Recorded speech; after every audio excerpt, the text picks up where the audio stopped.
Ayan guys, magandang hapon. Start na po tayo sa pagluluto ng kopras. Ayan, so pinapasukan na po.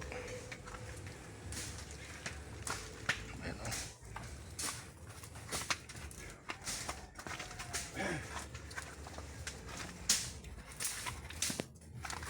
So ganito po ang proseso sa pagkopras.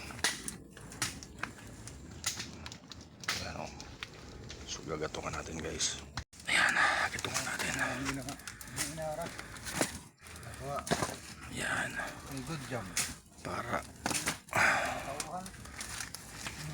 Katakan ko das ko ang mga dalan mga ori nagkuko daw. Trabaho. Kasama lang mga ng dalan. Magoy.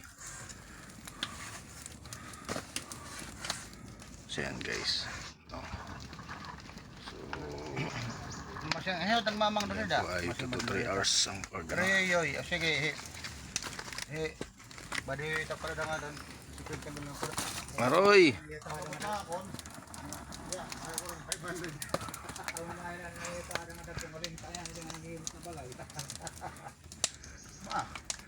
Flood control.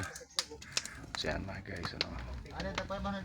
So 2 to 3 hours or hanggang 4 na oras guys ang pagluto nito. So yan guys, mausok masyado.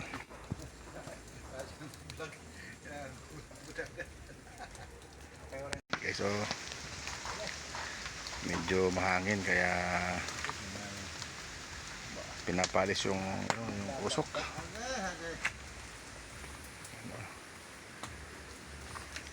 Usok. So mahapdi sa mata mga guys ang ano. Mahapdi sa mata yung usok. Grabe.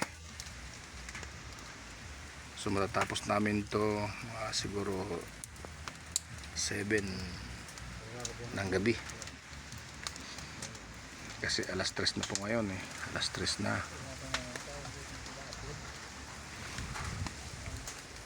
Ayan. Mayroon kaming mga dito kambing na hinahin, no? Ayan.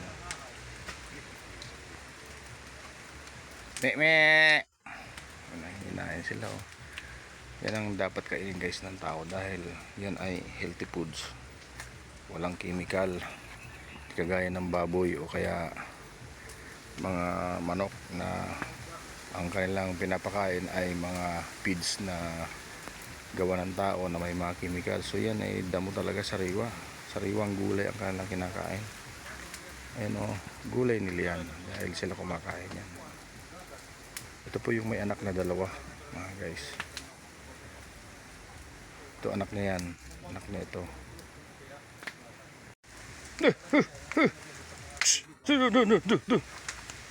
Sumuyatang malitso na. So kanya-kanya kaming pwesto dahil mausok guys.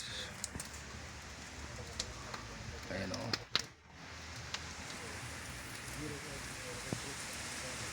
Bagong gawa namin to guys na lutuan ng kopras. Bagong gawa ito. Kaya panatag kami na hindi basta-basta masusunog. Ayan o. So yan ang ating update guys sa ating ginagawang pagkukupras. Thank you for watching. Ayan guys. Ito ang pagkabot na doon. Awon ta dito. Wala mo pa yung magluto. Kalderita. And thank you for watching.